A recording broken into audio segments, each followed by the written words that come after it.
চাওক স্থিতিটো সেইটোৱে যে দুখ লগা কথা বা লাজ লগা কথা যে বঙালী মানুহ সবচেয়ে বেছি কনভাৰ্ট হৈছিল ভাৰতবৰ্ষত। এইটোতো অপ্ৰিয় সত্য কথা। ভাৰতবৰ্ষত যদি সবচেয়ে বেছি আপোনাৰ কনভাৰ্সন হৈছিল মানে হিন্দুৰ পৰা মুছলমান, সেয়া হৈছিল বঙালী সমাজৰ মাজত। আৰু এই কাৰণে বংগভংগ হৈছিল, আৰু বংগভংগ হোৱাৰ বাবেই ইষ্ট পাকিস্তানৰ জন্ম হৈছিল। তাৰপিছত পাঞ্জাৱৰ মানুহো বহুত কনভাৰ্ট হৈ গ'ল, কাৰণ মোগলৰ এণ্ট্ৰি সেইপিনে আছিল।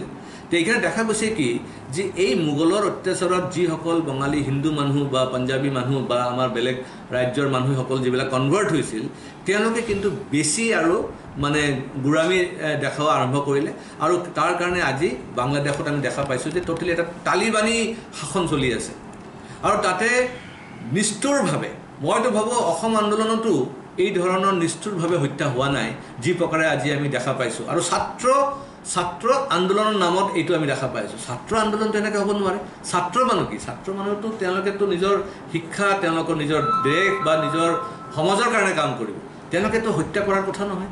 আৰু কি ধৰণৰ ষ্টুডেণ্ট তেওঁলোকে পয়দা কৰি আছে ঢাকা ইউনিভাৰ্চিটিৰ পৰা বা বেলেগ বেলেগ বিদ্যালয়ৰ পৰা, আজি আমি নিশ্চয়তো দেখা পাই আছোঁ। সেইকাৰণে বাংলাদেশৰ য'ত প্ৰাইম মিনিষ্টাৰ নিজে পলায়ন কৰিবলগীয়া হৈছে আৰু কৈছে যে তেওঁ আৰু ঘূৰি নাহে, তাৰমানে তেওঁ নিজে ইমান মৰ্মাহিত যে এজন বাংলাদেশৰ মুছলিম প্ৰধানমন্ত্ৰী তেওঁ নিজে কৈছে যে মই আৰু বাংলাদেশত ঘূৰি নাহোঁ, মই তাতে আৰু ৰাজনীতি নকৰোঁ। তাতে বুজা যায় যে বাংলাদেশ সেই ছেকুলাৰিজমৰ কোনো ধৰণৰ তেওঁৰ চিন্তাধাৰা নাই। সেইটো তালিবানী বাংলাদেশ হৈ গ'ল। তাতে ভাল মানুহ থাকিব নোৱাৰে, সেয়া মুছলমানে হওক বা হিন্দুৱে হওক, তাত ভাল মানুহ থাকিব নোৱাৰে। সেইটো প্ৰধানমন্ত্ৰীয়ে প্ৰমাণ কৰি দিছে। আৰু তাতে যে আৰ্মি কোনো কণ্ট্ৰল নাই, তাতে পুলিচ প্ৰশাসন বুলি কোনো কথা নাই। তাত মানে যাৰ হাতত লাঠি উস্কা ভেঁস বুলি এটা কথা আছে, জিচকা হাত মে ডণ্ডা উস্কা ভেঁস, সেই তেনেকুৱা এটা ৰাজনীতি তাত চলি আছে। তাত ভাল মানুহ আৰু বাস কৰিব নোৱাৰে। আৰু আমাৰ কাৰণে এইটো বেদনাদায়ক হৈ গৈছে এইকাৰণে যে আমাৰ ভাৰতৰ কোখৰ পৰা, মাতৃৰ কোখৰ পৰা তাৰ জন্ম হৈছিল। এই ভাৰত মাতৃৰ কোখৰ পৰা এটা ইষ্ট পাকিস্তান আজিৰ বাংলাদেশ জন্ম হোৱাৰ পিছত তাৰ চৰিত্ৰ যে এনেকুৱা ঘৃণনীয় হ'ব পাৰে, তাৰ চৰিত্ৰ যে ইমান মৌলবাদী হ'ব পাৰে, সেইটো আমাৰ কাৰণে দুখ লগা কথা। কাৰণ সেই মানুহখিনিওতো এদিনতো হিন্দু পৰিয়ালতে আছিলে। আজি বাংলাদেশত যিমান মুছলমান মানুহ আছে তেওঁলোকৰ 5 পিঢ়ি বা 6 পিঢ়ি বা মানে 14 পুৰুষ যিটো কয়, চবতো হিন্দু মানুহ আছিলে। কিন্তু তেওঁলোকৰ মনত ইমান ঘৃণা, সৰু সৰু ল'ৰা ছোৱালীক তেওঁলোকে হত্যা কৰিছে, মানুহ ঘৰৰ ভিতৰত জ্বলাই দিছে। আৰু তেওঁ কৈ আছে কি ৰিজাৰ্ভেশ্যন পলিচি। আৰে ৰিজাৰ্ভেশ্যনটো বেলেগ পিনে গুচি গ'ল। তেওঁলোকৰ মেইন উদ্দেশ্য হৈছে হিন্দু হত্যা কৰাৰ কাৰণে। এই বাংলাদেশৰ যিটো চৰিত্ৰ আমি দেখা পাইছোঁ, সেই বাংলাদেশী চৰিত্ৰ যেন আমাৰ অসমত আৰু প্ৰৱেশ কৰিব নোৱাৰে, ভাৰতত যেন প্ৰৱেশ কৰিব নোৱাৰে, তাৰ কাৰণে জাগৰণ আনিব লাগিব। আমি একত্ৰিত হ'ব লাগিব, সংগ্ৰাম আকৌ কৰিব লাগিব, আৰু হ'লেও তেওঁলোকক ভগাব লাগিব। দেশত যদি আজি ইমান মানে তেওঁলোকৰ হিংসা, তেওঁলোকৰ নিজৰ মানে নেশ্যন মানে ফাদাৰ অফ দি নেশ্যনৰ যদি মূৰ্তি ভাঙিব পাৰে, বা এই ধৰণৰ যিসকলে বাংলাদেশৰ লিবাৰেশ্যনৰ কাৰণে যুদ্ধ কৰিছিল তেওঁলোকৰ হত্যা কৰিব পাৰে, তে এটা বস্তু প্ৰমাণ হৈ গ'ল যে 1971 ভাৰতবৰ্ষৰ যিটো মানে সহায় কৰিছিল বাংলাদেশৰ ফ্ৰীডম মুভমেণ্টৰ কাৰণে, সেইটো আমাৰ টোটেলি মানে নস্বাত হৈ গ'ল। আৰু তেওঁলোকে যে পাকিস্তানী পাকিস্তানী সেইটো তেওঁলোকে প্ৰমাণ কৰি দিলে। তাৰমানে এতিয়া বাংলাদেশ হৈ গৈছে তালিবানী বাংলাদেশ। এই বাংলাদেশ আৰু ছেকুলাৰ নহয়, এই বাংলাদেশ পূৰা আপোনাৰ ইছলামিক ৰাষ্ট্ৰ, আৰু ইছলামিক বুলিও নহয়, একদম জিহাদী ৰাষ্ট্ৰ, মৌলবাদী ৰাষ্ট্ৰ। সেইকাৰণে সেই দেশত আজি যদি 1 কোটি 1.5 কোটি হিন্দু তাতে বাস কৰি আছে, এইটো চিন্তাৰ বিষয়। আৰু হিন্দু বুলি ক'লে খালি বঙালী হিন্দু আৰু মানে তাতে নাই, তাতে চব বহুত জনগোষ্ঠী আছে। অসমীয়া হিন্দু আছে, বড়ো আছে, ৰাভা আছে, বহুত আৰু বেলেগ জনগোষ্ঠীৰ মানুহ আছে, চাকমা আছে, হাজং আছে। তো তেওঁলোকৰ ৰক্ষণাবেক্ষণৰ বিষয়ে কিন্তু এটা সঁচাকৈ মানে এটা চিন্তাৰ বিষয় হৈ পৰিছে। আনপিনে আজি ভাৰতবৰ্ষত আপুনি নিশ্চয় গম পাইছে যে পাৰ্লিয়ামেণ্টত বিল পাছ হৈ আছে ৱাকফ এক্ট মানে এমেণ্ডমেণ্টৰ কাৰণে। মোৰ হিচাপততো ৱাকফ এক্ট যিটো এমেণ্ডমেণ্ট হৈছে ভাল কথা, এটাতো কমচে কম নতুন এটা মানে আমি দিশ পাম ৱাকফৰ ক্ষেত্ৰত। কিন্তু ৱাকফৰ ক্ষেত্ৰত মই ক'ব বিচাৰিছোঁ যে ৱাকফ লেণ্ড আমি কিয় ৰাখিব লাগে।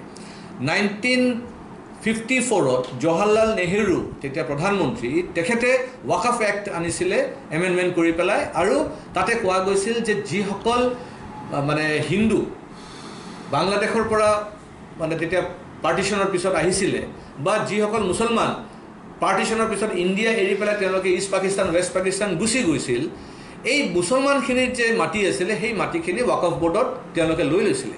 কিন্তু আনপিনে যদি আপোনালোকে চায় যে পাকিস্তান মানে ইষ্ট পাকিস্তান আৰু ৱেষ্ট পাকিস্তানৰ পৰা যিসকল হিন্দু তাৰ আহি পেলাই ভাৰতবৰ্ষত প্ৰৱেশ কৰিছিল, তেওঁলোকৰ মাটিখিনি কিন্তু বাংলাদেশ মানে ইষ্ট পাকিস্তান আৰু ৱেষ্ট পাকিস্তানৰ চৰকাৰে লৈ লৈছিল আৰু সেইখিনি মাটিৰ ওপৰতে যিখিনি মুছলমান ভাৰতবৰ্ষৰ পৰা ইষ্ট পাকিস্তান ৱেষ্ট পাকিস্তান গৈছিল তেওঁলোকক বিতৰণ কৰিছিলে। আৰু সেই একে ছিষ্টেমত মুছলমানৰ মাটিখিনিও হিন্দুক দি দিব লাগিছিল। কিহৰ কাৰণে হিন্দুক মাটিটো নিদিলে? সেই সময়ত হিন্দুক মাটিটো দিলেতো হিন্দুৰ সমাধানটো হৈ গ'লে হয়, যিখিনি মানুহ ইষ্ট পাকিস্তান ৱেষ্ট পাকিস্তানৰ পৰা আহিছিল ভাৰতবৰ্ষত। কিন্তু আনপিনে জৱাহৰলাল নেহৰু বা কংগ্ৰেছ চৰকাৰে কি কৰিলে, সেই মুছলমানৰ মাটিখিনি ৱাকফ বৰ্ডত দি দিলে।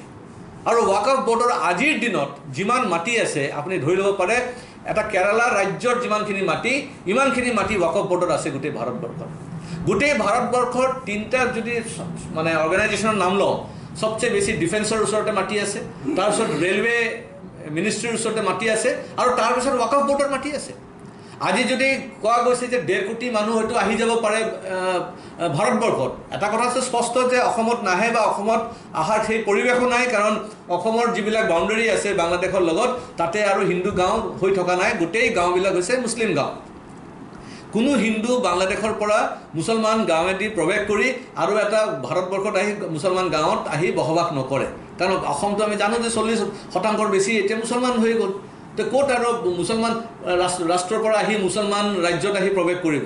সেইকাৰণে এইখিনি মানুহ যদি ভাৰতবৰ্ষৰ বিভিন্ন জেগাত য'ত ৱাকফ বৰ্ডৰ মাটি আছে সেই মাটিখিনি চৰকাৰে যদি টেক অভাৰ কৰি লয় আৰু সেই মাটিবিলাকক যদি বাংলাদেশৰ যে ৰিমেইনিং 1 কোটি মানুহ আছে তেওঁলোকক দি দিয়ে, তেতিয়াহ'লে প্ৰব্লেমটো সমাধান হৈ যায়। তেতিয়া তেওঁলোকৰ লাইফটো বাচি যাব আৰু ভাৰতবৰ্ষত কোনো ৰাজ্যৰ ওপৰতে বুজাও নহয়। সেইকাৰণে ৱাকফ বৰ্ডৰ মাটিটো মোৰ হিচাপত চৰকাৰে টেক অফ কৰিব লাগে, কাৰণ মুছলমানে যিসকল গুচি গৈছিল ভাৰতবৰ্ষ এৰি পেলাই পাৰ্টিশ্যনৰ সময়ত, তেওঁলোকক আকৌ মাটিটো কিয় মানে ৱাকফ বৰ্ডত ৰাখিব লাগে? সেইকাৰণে এইখিনি কথা গভৰ্ণমেণ্টে নিশ্চয় বিবেচনা কৰিব।